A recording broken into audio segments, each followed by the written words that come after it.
مدام منسيات عبريد يرنا أبزز اللخمو سلام نعخم يخون سخبركم سمعتي رديرنا بحفشة بفلاك أتختاتلت مدب منسيات كما يتقنيو حمس كوينو نعخم يخون يمزبلنا مدبات حيزنا بساعتنا ترخيبنا لنا ميرون هبت مريم زدالو مدب سأقرب لكم أخبرت محاري كسف تسامي مدباتنا مسانا ختصنحو بخبر نعدم سنايت أنحوت مدام منسيات عبريد يرنا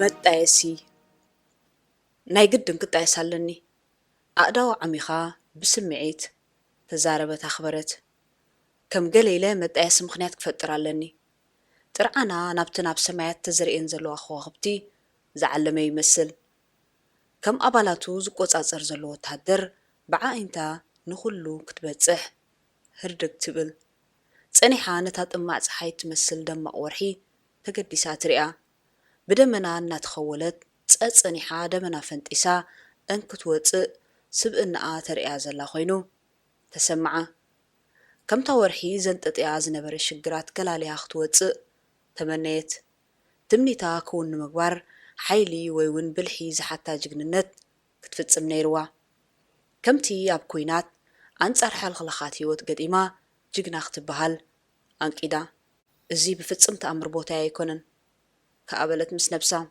أب تشكل يا زلا فرناش دي كونس مشى مع انصفا دقي سالا أب تخور كوح زبزحو حبات قبات قرص مريت زلو تسمتم برخا وارديا وطيا حلوة وديا نشمو تقمسست مدمدم تهيوتا كم شامو حلف سلزي دليت متأيسي مخنيات تناد نيرا كم أراويت أبرخا تسفر فتحاو خوينو أي ترأيان صلاة أبزي بلو سفرا تسأي أبزي رأيت اللوات أمئ صلاة أي تخصني وحلوة قتل تبحيلا زتعشو تقوانات محيرات تعيسوا نعرفتي أبز خدت اللو محازوتان مزانوان وليدن زميدن تنحام بمحازوتا دما انبرمتن كنئا كنئا صوتاو سمعتات زرئي ناي مقصال حلمتات كتروي أبز حسبتلو جن بهجا زماقل سب حريا سئنا مستهم بونا في الحلنا نعي عللنا صبح سرحلنا زبلو واخد مرعو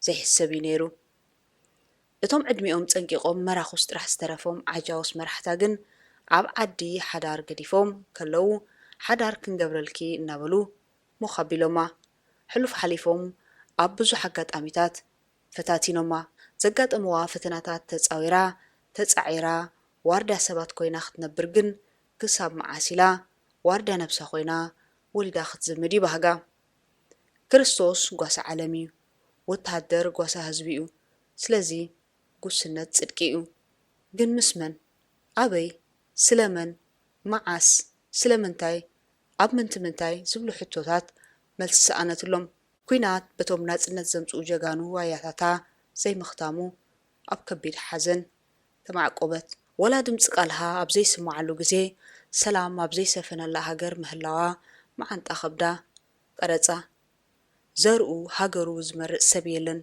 بزي مرجاجن نتعجا خوينا استولدت الله هاجر إرترا تفكراء هاجر فتياون زراي حزبا ختكون تقاللت بفتاوا زجمرتو غعزو قلقن فتوتي كبدومن هادنتي ياسلافات حرفتي مقمجا تبازي حمو فقران هاجراو سمعيتان أقديلو ويو طموحا نكيو زرق منفس كساب صعنا فرهي تفئلا فتايت نفسها ختكون أقرحوا من منوبسو زي فتو انتاي كقبر يخل ليتن معالتن حسبت برقص كتأنسهلني زبز حامس أزنبرا مقادلتا تاني سنين كابتو تدرنا تفانين جن كمن إز حتوزي عبقد الكونا كببرهالي أبرهالي مرحيقان تأيو أبعد ما حمساتات زركب بعل حدارن أبا حموش لقلعتنيو أب عدي زقمت هتصانات رسيعو كشجرا خبز جمر 3 عمو تحليفو أب تشكل اندوارديا أب مقبنا النامزة تقابلوا زمدنا نقبر حنت معالتن التحقوس موتي أفو غيرو وبرهالي مساخا خنبر مرج أيكونن بجاخا قدفني بلتو ኣፉ ክሕዘላን ኢደ እግሩ ክእክበላን ግን ኣይከኣለን። ደቂሳን ከላ ነብሳ እናተሓፅበት ኣብ ዝኸደቶ እናኸደ ጽላሎታ ኮይኑ ከይደለየቶ ክጣበቓ ደልዩ ምስ ኣብርሃለይ ፍጽም ኣይከውንን እዩ። ጸኒሓ ሓሳባ ውድቕ ገበረቶ። ግን እኮ ካብ ዘለኹ ዝኸፍእ ነገር የለን። ካብ ኣብርሃለይ እንተወሊደ ክጣየስ ክእል እየ። ጥንሰይ መጥያስ ክወልደለይ ይኽእል እዩ። ሕልመይን ሕልሚ ስድራይን ግሁድ ክኸውን እዩ። በቕሉ ማህፀነይ ክርኢ ክበቅዐ ንግዚኡ ምስቲ ዝመላለስ ዝነበረ ሓሳባት ሰማሚዓ ፈገግ በለት። ከመይ ኢለ ኢኸ ክዛረቦ? ረኺበ እንታይ እኽብሎ? ጥነሰለይ ካባኻ ክጠንስ ደልየ ኣጥነሰኒ ውለደለይ ኣውልደኒ ፎ ስኻሕካሕ በለት። እንታይ ዓይነት ሰይጣናዊ ሓሳብ እዩ እዚ? እቲ ጌጋ ኮይኑ ዝተሰማዓ መሊሳ ኣረመቶ። እውይ ያነስስዕቲ ምስ ነብሳ ተባእሰት። እቶም ደቁኸ እታ ጅግና በዓል ቤት ከም ዘለዋ እተኣምን ብወርሓዊ ቁንጣሮ ደመወዙ እትናበር ምስኪነይቲ በዓልቲ ቤቱ ኸ ብገጽ ዘይትፈልጣ ብስእሊ ኣእምሮኣ ንምስላ ቐሪጻ ደንገጸትላ እሞ በኸየት ኣሕ ብምባል ድማ እንተላይ ንነብሳ በኸየትላ። ወታደር ኣይበክኒንቲ ሰብ ከይሪኣ ከባቢኣ ፈተሸት። መዳቕስታ ብጾታ ክሸኑ ኢሎም ካብኣ ማሕዲጎም ነበሩ። ወታደር እኮ ሰብ እዩ ከም ሰባ ኾይና ንእትብሎ ልቓንዛ ውሽጣ ድምፂ ብዘይብሉ ንብዓታ ሰንያ ኣልቀሰት። ንብዓታ ብኳሌታ ምሊት ያርያ ደረዘቶ። ኣሻቡ ሓደ ሓሳብ ብልጭ ኢልዋ ከፊላዋ ሓጎስ ኣንገደት። ይሕሸኒ ድማ በለት በይና ኣኽበረት ነቲ ኽጣየስ ሎሚ ጽባሕ ዝብል ዝነበረ ማህረምቲ ርእሲ ዝነበሮ ኣብ ዝተፈላለዩ ወራራት ኣብየ ክፍሊ ኣካላቱ ዝተወግአ ያሬድ ወዲ መስርዓ ዘኪራ ብሓጎስ ኣኽመስመሰት። ያሬድ ምስቲ ብዝሒ ስክጆታቱ ንበይኑ ክሳብ ዝዛረብ ናብ ጽላለ ዘድሃበ ኣቃውማ ነበሮ። በዚ ድማ ወረቐቱ ተወዲኡ ንኽጣየስ ኣብ መስርሕ ነይሩ። ካብ ያሬድ ምውላድ ይሓይሽ በቃ ንኽልቴና ኸዋፃእና እዩ። ድሓር ንዓይ ረኺቡ እንታይ ከፊእዎ? ዘለዎ ጸገማት ሪኣ ነብሳ ክብ ኣበለት። ሓሻኻ ንሱስ እንታይ ኣበሳ ኣለዎ? ካብዞም ጀለፈፍ በዓል ኣብርሃለይ ብዕጽፊ ክሓይሽ እዩ። የሓይሽ ጥራሕ ዘይኮነ ያሬድ ከምቶም ካብ በረኻ ናብ ዓዲ ምስ ኣተው ሕሉፍ ጅግንነቶም ዝበረዙ ይኮነን። ብጅግንነት ተዋጊኡ ጅግና ኮይኑ ይነብር ኣሎ። ስለዚ ንእሶ መንበር ኣይዓብዮምን እዩ። ካላስ ምስኡ ክውዳእ ኣለኒ። ተቐላጢፋ ኣብ መደምደምታ በጽሐት። ግን ኣሽሓት ዘይተመለሱ ሕቶታት ተርኦም ሓልዮም ኣብ ርእሳ ተመላለሱ። መዓስ ብኸመይ እታ ንጸላእታ ዘንበርክኸት ሓሞታ ተዘርገት። ኣበርቲዓ ዝተንፈሰት። ካብ ኣፋ ዝወፀ ውዑይ ሃፋ ዘለዎ ስትንፋስ ኣቃጸላ። ምስቲ ንኽጣየስ ሎሚ ጽባሕ ዝብል ዝነበረ ያሬድ ሓሲባቶ ዘላ መደብ ኣብ ዓወት ከይበጽሐ ኸይተርፍ ኣብ ዓበ ፍርሓት ተሸመት። ሎሚ 24 ጉንበት ይምሽ ፍሽኽ በለት። እቲ ፍሽኽታ ክልተ ሓጎስ ወለደ ከምስታ ውሽጢ ነበረ። ኣብ 24 ጉንቦት ምሳሃዱ ብተደጋጋሚ ኣብ ግፋን እግሪ ጉዕዞንያ ትሕልፎ ነይራ። ሽዑ ግን ኣብ ምዝንጋዕ ክትሕልፎያ። እዚ ሓደ ሓጎስ ክኸውን እንከሎ እቲ ኣብ ጉንበት 24 ባህዱኣ ዝተዳለወ ናይ መግብን መስተን ግብጃ ተጠቒማ ንያሬድ ጨውያ ክትወስዶ ከም እትኽእል እምንቶ ሕዲራ ተስፋ እምበረት። ሰራዊት ነተን ዝተሓርዳሎም ማጣል በሊዖም መሬት ዓይኒ ክሕዝ ምስ በለት ዝተዳለወሎም ናይ ሙዚቃ እንግዶት መስተሓዊሶም ክቋደስዎ ጀመሩ። ኣኽበረት ዘይኣመላ ድሙ ድሙ ብዚሓ ክትሰቲ ብሓውሲ ዝላ ክትስዕስዕ ጀመረት። ጸጸኒሓ ምጻት ያሬድ ከተማዕዱ ኣሞንግያ ከባቢኣ ክትፍትሽ ጀመረት። ንኽልተ ሰዓት ተዘናጊዖም ያሬድ ግን ኣይመፀን። ኣነ ኸይፈለጥኩ ደኣ ገዛ ሰዲዶሞ ፍርሃ ዓቢጣ ክትስዕስዕ እንተደለየት ኣብራኻ ኣበያ መንኮባ ድማ ሓንገደ። ዕላማኣ ክውን ከይከውን ከይተርፍ ኣጻለተት። ዕድመ ንእስነታ ተረይዑ ክጸንሓ ኣይክእልን እዩ። ናይ ኩናት ወራራት ተኻፊላ ጀጋኑ ስውኣታ ቐቢራ ምስ ሞት ተኸራኺራን ክንሳ እቲ ሽዑ ዝኽሰታ ዝነበረ ፈተነታት ህይወት በድሃ ጠበንጃ ተሓንጊጣ ውግእ ሓደ ኣንጻር ሓደ ኣይተሰዓረትን። ሓሲባቶ ብዘላ መደብ ክትሰዓር ኣይደለየትን። ክሸይኔ ብምባል ሙሉቕ ኢላ ድማ ካብቲ ዝነበረ ሆይታ ወፀት። ያሬድ ክዳውንቲ ክጠራንፍ ይጸኒሕዋ። እንታይ ዳ ያሬዳ? ነቲ ላምባዲና ኣብርሂዩ ክዳውንቱ ዝጠራነፍ ዝነበረ ብፅያ ተመቕሊላ ሓተተቶ። ንቕሎ ኮይኑ ጓልበረ ቅጭን መለሰ። ልውህ እናኽበረት ኣብ ልዕሊኡ ህጡር መንባሩ እዩ ዝዝክር። ክዳውንቲ ክትሓፅበሉ ጭሕሙ ክትሰደሉ ዝረኣያ ኣብርሃለይ ደጋጊሙ ከምዚ ዓይነት ርክብ ናብ ካልእ ስለ ዘምርሕ ኣብ ህዝባዊ ግንባር በይናኣዊ ኺደት ኣይሰርሕን ኢሉ ብዙሕ እዋን ኣጠንቂቕዋ ነይሩ እዩ። ጽባሕ ክትከይድ እንታይ ደኣ ነገር ወታደር ኣብ ኣፋን ዕርበታን ነጊሮምኒ ጸገም የብሉን እንቋ ሓጎሰካ ድማ ሕቑኡ ጠብጠበቶ። ክናፍቐኩም ኢና ወላ ንሕና ብምባል ከተጠራንፎ ጀመረት። ከም ቀደማ ብዓይኒ ለውሃት ጠሚታ ትሕግዞ ነይራ።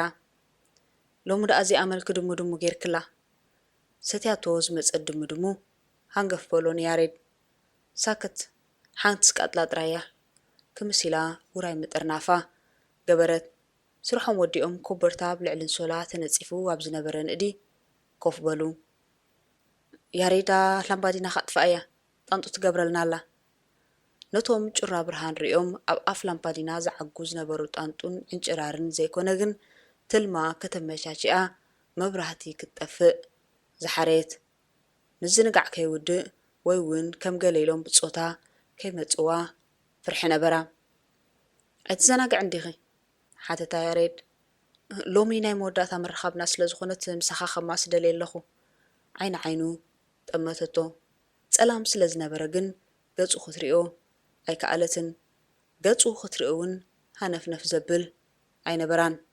መብላዕ መብልዑ ዝብዓ ዓድና ይብልዓዮ ኢላ ነብሰ ስጋኣ ነቲ ዋላ ሓንቲ ኣበር ዘይብሉ ንሃገር ኢሉ ግንባሩ ዝሃበ ጅግና ከተወፍያ ትዳሎ ነይራ። ልዕሊ ገጹ ነዃላት ባህጋ ክዓብስ ንዝኽእል ፍረ ምስላ ዘጠጥዕ ግራት መጻኢኣ ዘለምዕ ዘሓርስ ዝምሕስ ነዊቱ ዘገድሳ። ቀዳማይ ዕላማ መምጽኣ ክትፍጽም ድማ ኣብቲ መደቀሲ ጎቦ ኾነት። ንሱ እውን ከምኣ ተገንበወ። ኣብ በይኖም ነንበይኖም ድቕድቕ ጸላም ጉቢእዎም ብመሸማዕ ዝተሰፈየ ቦሎፎን እናጠመቱ ወሪሕሪሕ በሉ። ገዛ ምስ ከድካ ሳይ ትርስዓና ንባ ትኸውን ኣኽበረት ንጥቕማ ክትብል ነቲ ዘርዕድ ፀጥታ ሰበረቶ። እንታይ ኮንክ ትጓልበረ ሞ ድማ ንዓኺ ርእሱ ቕኒኑ መለሰላ። ተኾርሜን ዘይርስዓኪ ክብላ እንከሎ ጠቕሊሉ ንኸይርስዓ ኣብ ሰብነታ ማሕተም ክትህርሞ ተሸባሸበት። ቀስ ገይራ ነቲ ለቢሳቶ ዝነበረት ሚላኖ ስሪኣ ምስ ኮስቱማ ሓዊሳ ክተውፅን ከላ ለቢሳቶ ዝነበረት ሽዳ ዓጊትዋ ሓፈፍ ዝብል ድምፂ ኣስመዐት። ጫማ ኣብ ምውፃእ ግን ሓፈፍታ ድምፂ ቐኒሳ ዝደለየቶ ፈጸመት። ጸኒሓ ላዕለዋይ ክዳና ጸንቢራ ልክዕ ከምታ ዝተወለደትላ ዕራቓ ተረፈት። እንታይ ደኣ ኹርኪ ሕክድ ይጓልበርሀ መዒዒ ዝበዝሖ ምንቅስቓስ ኣኽበረት ዝተመልከተ ያሬድ ኩነታታ ኣሰከፎ። ኣይ ደሓኒ እሞ ላምባዲና ኸብርሃ ላላላ ገና ሓቶ ኩሉ ብጸላም ክኾነላዩ ድለያ ነይሩ። ጸላም ተጐልቢባ ዕርዲ ጸላኢ ዘፍረሰትሉ እዋን ብዙሕ እዩ። ሽዑ ግና ውጋእ ሓድሕድ ዝመስል ኣብ ልዕሊ ፈታዊኣ ዝኣወጀቶ ሰላማዊ ኹናት እያ ተካይድ ነይራ። ያሬዳ ኢድካ ባናብ ዝብሎ ዝሰተየቶ ሰለስተ ስቃጥላ ድሙድሙ ድሮ ኣብ ርእሳ ደይቡ ትብዓት ሃባ። ጣንጡ ተጻቢእና ኽዴን ግርህናዊ መልሱ መመሊሱ ስሕበት ፈጠረላ። ኣይኮን ስደዶ እሞ ዝብለካ ኣለኒ። ያሬድ ኣእዳዉ ናብ ሰብነታ ሰደደ ኣስላፋታ ተቐበሎ ቀርቀሮ። እንታይ ትገብርለ ክትኽቢር ንመጀመርያ ግዜ ስማ ኣቦኣ ገዲፉ ብስማ ፀዋዓ። ክፈትወካ ይክእል እንዴ ከብዲ ዝበልዕ ቋንቋ ቁንቁኛኣን መምፂኣን ኣፍ ኣመት። ኣነ ንዓኺ ክኸውን ዘይሕሰብ ይጓልበርሀ። ኣእዳዉ ካብቲ ቐርቂሮንኦ ዝነበራ ሉምሉማት ኣስላፋታ መዝሒቑ ኣውፅአን። ዝኾነን ዘይኮነን ባዕለ እየ ዝፈልጥ መስለኒ። ዝኾሬት መሰለት ትፈልጢ ኽምሽ ምኽንያት መጣየሰ መዓሲ ጅመረን ዘይፈልጦ ማህረም ትርእስለኒ ኣብ ዝተፈላለዩ ወራራት ዝተሃረምኩ ከቢድን ፎኪስን መሃረምቲ የሸግረኒ እዩ ጥዕናይ ሙሉእ ኣይኮነን ንስኺ ትመስል ዕፅፍ ስርጋሕ ትብል መንእሰይ እሞ ኣነ እንታይ ክገብረልኪ እንታይ ክበረለይ ዶ ኢለካ እየ በስ ካባኻ ክጠንስ ደልየ ኣለኹ ንስኻ ግን ሰሲዕካ ምሽ በይንኻ ክትጣየስ ደሊኻ ዝወለደት ክትወልድ ሓቅታት ውሽጣ ኣንተጎትሉ እሞ ምስ ካልኦት ዝምድና ፈጢርክ ክትወልድን ክትዘምድን ኣይትኽእልን ዲኺ ምሳኻ እየ ደልየ እንታ ድሓር ነጊረከ እየ ምስ መን ይዛመድ ንስኻ ትመርፀላ ኣይኮንካን ክዳና ክትቅይር ሃሰስ ክትብል ከይተረዳኣ ኣካላቱ ተንከፈት ጸወታዊ ስምዒታቱ ከም ምጽኣት ጸላኢ ዘቋሙት ወታደር ኣፈሙዝ ብረትን ክመስል ፈጢጡ ተረአየ ኣነ ሲፈትወክ እንዴት ጓል በረሽኮር ግን ዝውፅዓክ ዘሎ ኮይኑ ይስማዓኒ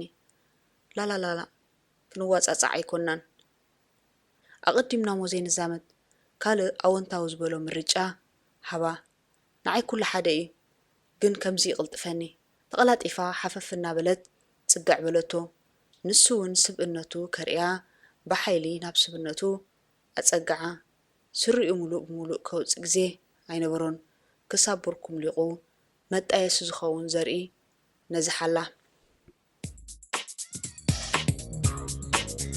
መደብ መንእሰያት ኣብ ሬድዮ ይረና